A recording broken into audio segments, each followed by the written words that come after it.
Well, Lindsay was my firstborn, so we did everything together. But when you have a daughter who's not social, it's kind of hard to make friends, so. But we did things together, everything, and she was always good. There was never a question, like, if we couldn't go out in public because of bad behaviors. In fact, she never had temper tantrums or anything as a young child, so we stayed home. We played, we read stories, did puzzles. She really loved to listen to stories. But it's always been hard to connect to her as a mother. When I picked her up at school, she would never run to me like the other kids to say, "Mama," and there was never that delightful squeal or that gleam in her eye like the other girls. She would just finish what she was doing and then walk over to me. Or I would try to roll her a ball when she was a toddler and thinking she would pick it up and toss it back and smile, but she would just pick it up, toss it to the side, and walk away. What the heck am I supposed to do with that? It all felt so distant, and I get sad when I think about those times. I don't want to say it's been a difficult relationship, but I think maybe it's been very one-sided. I think Lindsay tries to share things with me like her brothers do, but it's hard to explain. You love your child, it's just that maybe she's not able to reciprocate. She can't reciprocate the way I want her to. But she certainly tries, and I know she does love me. I love Lindsay, and I want the best for her. But I do have a lot of anxiety regarding our relationship, and if I push her too much, I have anxiety about her future. Am I making the right decisions for her now as a mother? I think she has a lot of good qualities, and sometimes I just don't know how to shape those qualities. I really struggle with that. Sometimes it seems like the more we try to push her and the more we try to help her, the more those negative behaviors come out. I have a lot of what ifs, a lot of guilt. Am I asking too much of her? I think Lindsay has a need to be with me, to be with her mom, but it's just not all that connected, not that feeling of pure enjoyment. Sometimes I wonder, though, what her definition of connection is. Maybe the way it is with her is fine with her, and I should just accept that. The other day she said to me, "Hey, Mom, let's go to the Olive Garden, just you and me." And I fell out of my chair. Where did that come from? Do I just not notice how much she loves me because she shows it so differently?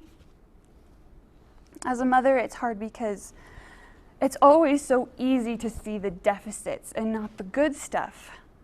I do feel helpless sometimes. Am I doing the best I can? Is there something better I can do? What's going to happen when I'm gone? I find myself obsessing about these things. I try to take things one day at a time, 1 year at a time, but a lot goes through my mind. Sometimes I can be watching her brothers and I know exactly what's going through their minds. When I watch Lindsay, I have no idea. I mean, what is she feeling on the inside? Sometimes she's in her own little world, just skipping around or swinging on the swing, and there's this happiness and she's giggling to herself, and I wonder, well, what does that feel like? You know? She's pulling away from my world, but she seems so happy. Maybe it's better if I don't intrude. I feel like there's always something nagging at our relationship. It's just my perception of autism. Do I just need to let go of that and let our relationship flourish the way it should be. Maybe I should let my dreams go, the ones I had for her. You have a baby, and you don't think there's going to be anything wrong with her, and then all this unfolds, and then you see all your dreams for her just go down the toilet. And then there's the selfish part of me, the one that wants her to go to college, to eventually leave the house. I fear she's going to be with us the rest of our life. How will that impact my relationship with Brian? I kind of feel angry at times. I didn't sign up for this. Why should I have to deal with this? I think in some ways, all of these issues impact my relationship with Lindsay. My struggle with Lindsay is wanting her to succeed. I want independence for her, but what if that never happens? Sometimes I think, I'm going to have to help her brush her teeth for the rest of her life. I'm not prepared for this. These kinds of thoughts always come to haunt me, and I think it impacts our relationship sometimes. Sometimes I think maybe I should just love her for who she is and not try to make her into something that's going to be very difficult for her. That maybe I should just love the moments and really think of things in the moment and not always look at the deficits. But it's so hard because for 6 years I've been trying to fix her, and I don't know how to let go of that. Is it even possible to let go of that? Sometimes I try to imagine what it would be like to be with her in the moment, to enjoy the here and now. Makes me sad that I can hardly even imagine that. I have a lot of memories as Lindsay as a baby. I think of when I gave birth to her. What a joy. I remember feeding her, breastfeeding her, even though it was painful, and I remember when she started to smile. That was so great. And when she started picking up Cheerios, I thought, she has the best grasp in the world. I remember her sense of pride as she accomplished things as a toddler. I love her so much, but I just can't get close to her. Every day I pray that things will change, that I won't feel this 1,000-mile gap between us. But it's hard to be in a relationship with somebody who seems indifferent. As a human being who's emotional, it's hard to deal with that aspect of the relationship. It's really difficult. I think relationships are a reciprocal commitment, and Lindsay doesn't understand that reciprocity. At least, I don't think she understands it in the same way. Our relationship is still kind of stagnant like it was when she was 4 and wasn't supposed to understand things like reciprocity. I like to think our relationship will grow. It's more comforting to be hopeful. I'm always hopeful I will reach some sort of peace about all of this. But time will tell. I haven't reached it yet.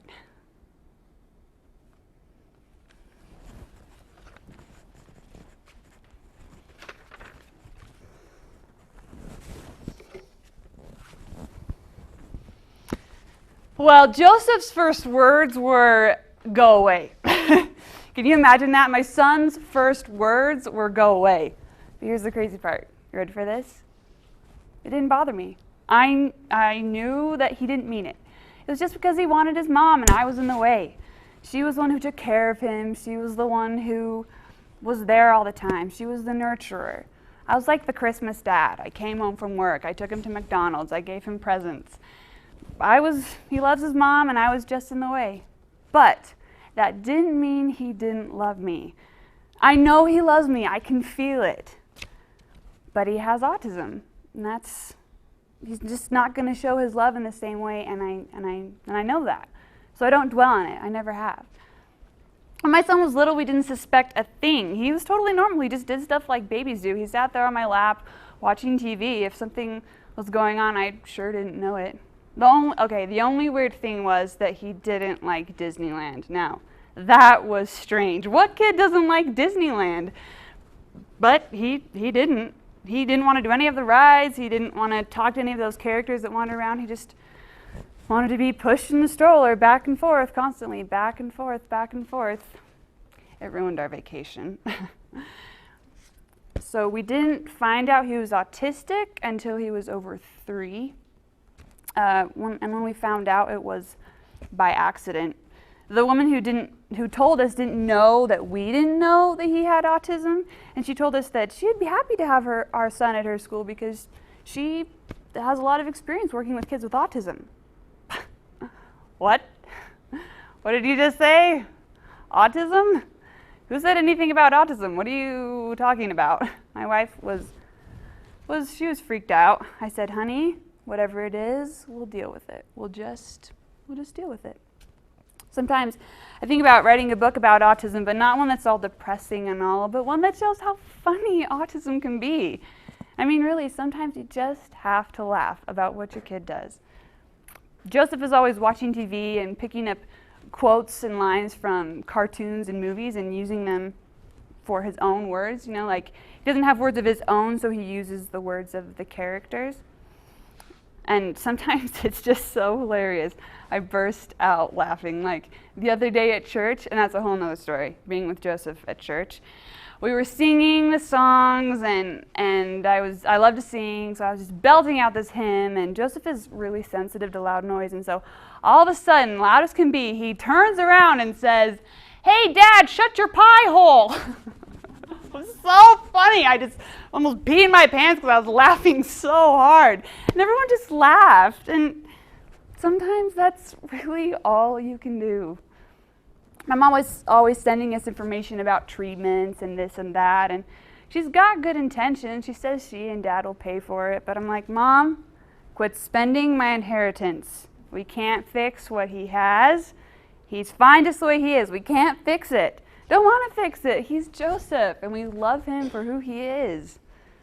One of my good buddies from school has an autistic kid, and he's always talking about treatment and what he's doing and this and that. And I just want to say to him, dude, you're missing out. Just be happy with who you have and what you have. And stop wasting your time trying to make everything normal. What's normal anyway? I know supposedly a lot of normal people, and if you ask me, they're pretty weird. My kid's not ever going to be president. He's not ever going to be a CEO. But if I am lucky, he will be potty trained. But I'm okay with that. He's got a good life. No, he's got a great life.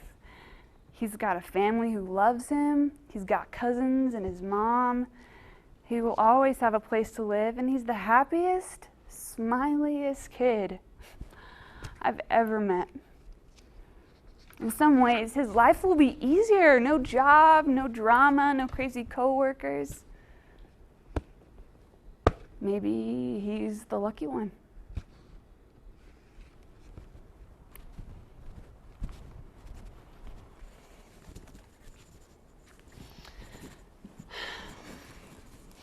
Describe my relationship with Preston? That's easy. I adore him. He's my sunshine. He brings me so much joy. He's the one who's always happy to see Mom. He's very dependent upon me, very connected to me, and I'll say to him a lot, well, my kids will say to him a lot, Preston, you just love Mom too much. Because he wants me for everything. Mom, Mom, Mom, Mom, Mom. He probably says my name about 1,000,000 times a day. And he wants to make sure, Mom, are you looking at me? Mom, Mom, Mom. He wants me to repeat all of his Lego characters or his Star Wars characters, and nobody else can answer it. Even if I say, Melissa, go see Melissa. He says, no, Mom, Mom. Kind of like a validation. Mom, Mom, Mom. It's great. He's my crazy bundle of joy, and I just can't get enough of him. He's 12 years old, and when he wakes up in the morning, he still crawls into our bed and wants to snuggle. He's just my little crazy monkey. Autistic? No way! Okay, well, I know he has autism, but we've always had a bond. It's like he's a part of me, like he's an extension. Like he melds into me. Maybe that's not right, but it's how I feel. I enjoy being around him. I mean, when it's just the two of us, and there are a lot of times when it's just the two of us on a bike ride or going for a walk, and I like to do a lot of outdoor activities, so we just do that a lot. I say, hey, let's go to a coffee shop, and we go to the coffee shop off of I-15. I just feel like he needs to get out of the house because he would sit in front of that computer all day, and he doesn't have a social life, so I have to get him out and moving. We hardly talk at all. We don't really have conversations like normal conversations. There isn't really any back and forth like with my other kids, but that's okay. That's just Preston. We'll take long car rides together, long bike rides. We just spend a lot of time together. He doesn't really have any friends. I'm his best friend. I don't think he wants any other friends, and I think he's happy that way. He loves his family, his cousins especially. He's always trying to figure out who is connected to who. When his cousins come over, he's always like, okay, that's Rick. Who's Rick's dad? Jim is Rick's dad. Okay, that's Jessica. Who's Jessica's dad? Or, yeah, okay. And I'm Preston, and you're my mom. That's good. So we had a guest one time, and it really confused him. He stayed with us for a while, and Preston just wasn't used to that. Preston's inner circle is his family, and I think those are the only people he really cares about. This boy stayed with us for a while, kind of like a family member, and we took him to Lagoon with us. But Preston didn't want him to go. He said, you can't come with us, you're not my brother. But one day, he saw the boy crying, and he said, Mom, he can come with us to Lagoon. I will give him a map, and I will give him some money, and he can come with us. He really cares about people. He just doesn't always understand. But I think he understands what's really important. He understands family, and he understands love. What could be more important than that? I think school is hard for him right now. I don't think it used to be, but I think he hates it now. He tells me it's a dream. This is what he does. He comes home, he goes upstairs to his bedroom, lies down on his bed for about 5 minutes. And then he comes back down and says, Mom, I just had a dream that I went to school. If it's a dream, it's not so bad, I think. And he hates change. He wants everything to stay the same. When the video store down the street closed last year, oh my gosh, it was the saddest day of his life. He says, I want to buy a remote control and rewind it. I want the store to come back. There's this whole rewind thing. He wants things not to change. He wants it all to be the way it was. I feel very connected. He's like my little soulmate. I feel like he is a part of me, and maybe it's an extension of me because I feel more protective of him. I feel more sensitive to his needs. When a mom asked me once, do you think you love him more than you love your other kids? I said, I don't think love is the right word, but I do feel more of a protector. I have to protect him more. My other kids are going to grow up and be able to protect themselves someday, but Preston will never be able to. I went on a trip last year and I had the hardest time being away from him. I thought, I'm going to have so much fun, and I did have a great experience, but I missed him more than anyone else in my family. I mean, I miss my other kids and I miss my husband, but I knew they were fine, and so I wasn't worried, but I was so worried about what Preston was going to do without me. When I'm away from him, I get so anxious. You know, it's like when you're nursing a baby.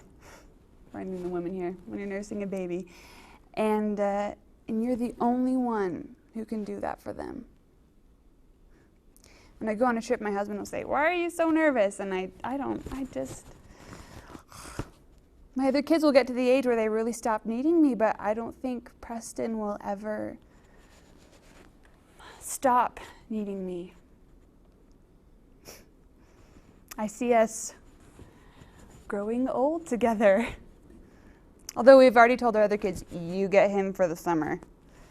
But seriously, after we retire, my husband and I have always dreamed about traveling, and I envision us traveling with him a lot. I want to get a tandem bike we could ride together because I just want him to keep him active and keep him outside and doing things. I just don't want him sitting on the computer all day long and getting... I worry what he's going to do as he turns into an adult and he's no longer in school. And he could live in a group home, like one that's supervised, but I don't think he'd live anywhere that's not supervised. His reasoning's just not there, so we've always said, when we get a camper or a trailer, we'll have space for Preston. Maybe we'll build in a bunk bed. There will always be a wing for Preston. I don't want him to be lonely ever.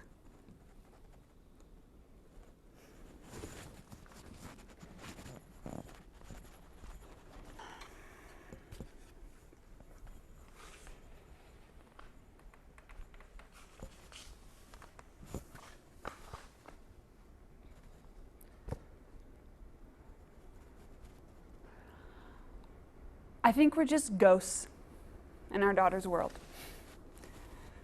We drift in and out of her consciousness like shadows. We're not relevant. I'm not relevant as a father. I don't think she means to leave us out, but she barely notices us. I gotta wonder, does she even care? I don't know, but I don't think she does. Is that a terrible thing to say? If she wanted a popsicle right now and she asked me, and I said no, then she would go to her mother.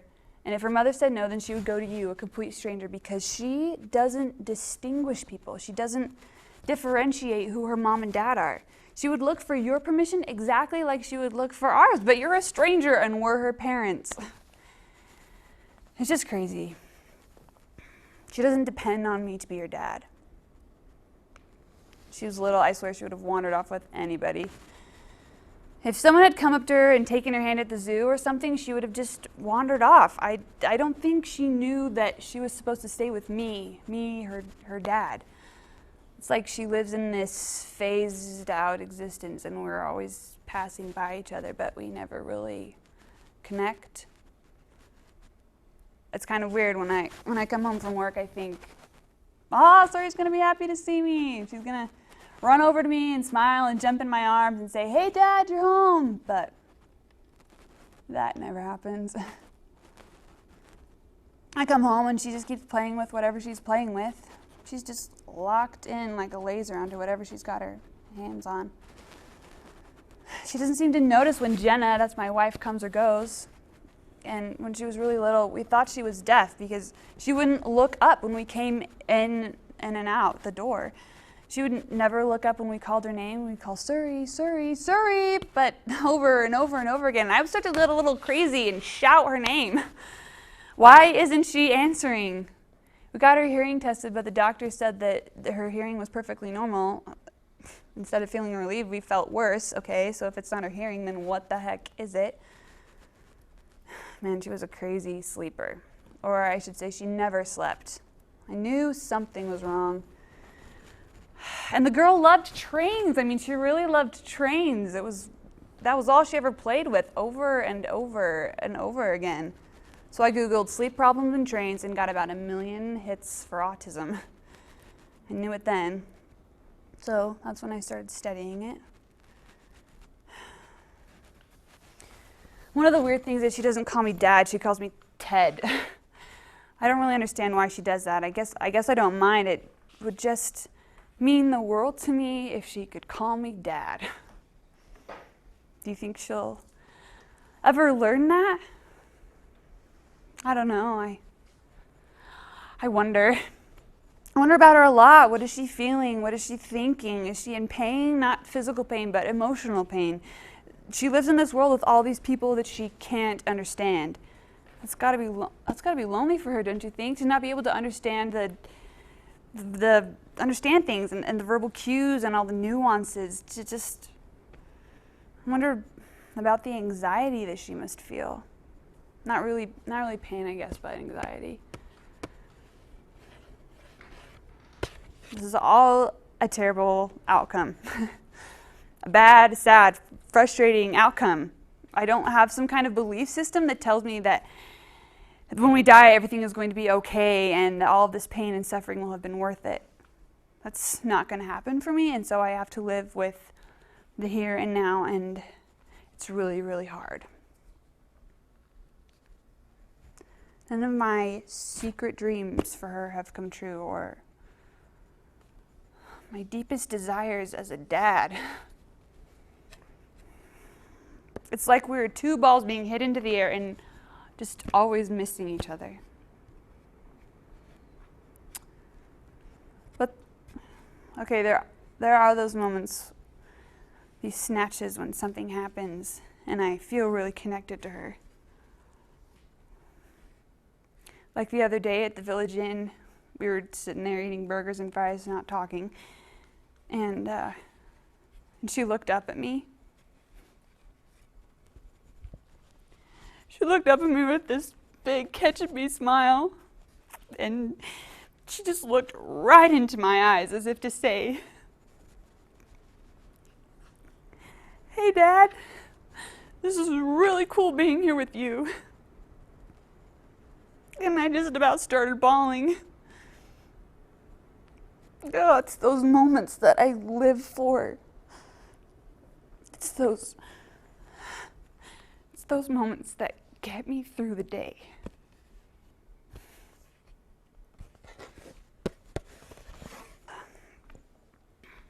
Well, I kept thinking, Jackson's just not connecting the dots. I mean, I couldn't quite put my finger on it, but I could see it. I tell my husband, he's not connecting the dots. Don't worry, he said. He's fine, he always said, but he wasn't fine. He got diagnosed with autism when he was 4, and now I know I was right. There's something different about him from the start. Kids like to be held, they like to be cuddled and loved, but not Jackson. Jackson would scream and arch his back and push us all away. I think he liked being on the floor more than he liked being in my arms. It actually broke my heart. I used to cry and cry, but I didn't let on to my daughter because I didn't want her to feel bad. It wasn't her fault. And don't get me wrong, it's not that we didn't love him to death and still do, but he was harder to understand and to figure out. It just takes a lot more work to get him, and sometimes that's exhausting. Did you ever think that it would be work to play with a child? Seems like the most natural thing in the world, doesn't it? But with Jackson, I just couldn't get him to play with me. There we are, sitting on the floor with the balls or the marble tower, and he would just ignore me. I kept thinking maybe he's mad at me. Did I do something, say something to make him mad? He just wouldn't look at me. I'd say, "Jackson, come on, honey, put the red block here," and he would just never even look up. It was like he was locked into his own little world, humming away. He never stops humming. Like I wasn't even there. Playing felt like drudgery. He came over to my house every Saturday morning, and instead of feeling like Grandma Fun Day, it started to feel like Grandma Drudgery Day. Gosh, I feel terrible, just terrible saying that, but I shouldn't feel that way about my grandson, but I know it's not his fault. Goodness, I don't blame him. I just want to feel closer to him. I'm this huggy, touchy-feely person, and if my grandkids gets hurt, one of my grandkids gets hurt, I want to scoop him up in my arms and make everything better, you know? I remember one day something knocked something over and made this really loud noise, and Jackson started to scream, and the first thing I wanted to do was pick him up and tell him it's okay, but when I tried to do that, Jackson got mad. He said no and pushed me away. He went down to his room and got his silky and sat on the bed. He just sat on the bed holding his silky. He was about 3 at the time, and I thought, no, nuh-uh. Well, Lindsay was my firstborn, so we did everything together. But when you have a daughter who's not social, it's kind of hard to make friends, so. But we did things together, everything, and she was always good. There was never a question, like, if we couldn't go out in public because of bad behaviors. In fact, she never had temper tantrums or anything as a young child, so we stayed home. We played, we read stories, did puzzles. She really loved to listen to stories. But it's always been hard to connect to her as a mother. And sometimes I just don't know how to shape those qualities. I really struggle with that. Sometimes it seems like the more we try to push her and the more we try to help her, the more those negative behaviors come out. I have a lot of what ifs, a lot of guilt. Am I asking too much of her? I think Lindsay has a need to be with me, to be with her mom, but it's just not all that connected, not that feeling of pure enjoyment. Sometimes I wonder, though, what her definition of connection is. Maybe the way it is with one-sided. I think Lindsay tries to share things with me like her brothers do, but it's hard to explain. You love your child, it's just that maybe she's not able to reciprocate. She can't reciprocate the way I want her to. But she certainly tries, and I know she does love me. I love Lindsay, and I want the best for her. But I do have a lot of anxiety regarding our relationship, and if I push her too much, I have anxiety about her future. Am I making the right decisions for her now as a mother? I think she has a lot of good qualities, and her is fine with her, and I should just accept that. The other day she said to me, "Hey Mom, let's go to the Olive Garden, just you and me." And I fell out of my chair. Where did that come from? Do I just not notice how much she loves me because she shows it so differently? As a mother, it's hard because it's always so easy to see the deficits and not the good stuff. I do feel helpless sometimes. Am I doing the best I can? Is there something better I can do? What's going to happen when I'm gone? I find myself obsessing about these things. I try to take things one day at a time, 1 year at a time, but a lot. When I picked her up at school, she would never run to me like the other kids to say, "Mama," and there was never that delightful squeal or that gleam in her eye like the other girls. She would just finish what she was doing and then walk over to me. Or I would try to roll her a ball when she was a toddler and thinking she would pick it up and toss it back and smile, but she would just pick it up, toss it to the side, and walk away. What the heck am I supposed to do with that? It all felt so distant, and I get sad when I think about those times. I don't want to say it's been a difficult relationship, but I think maybe it's been very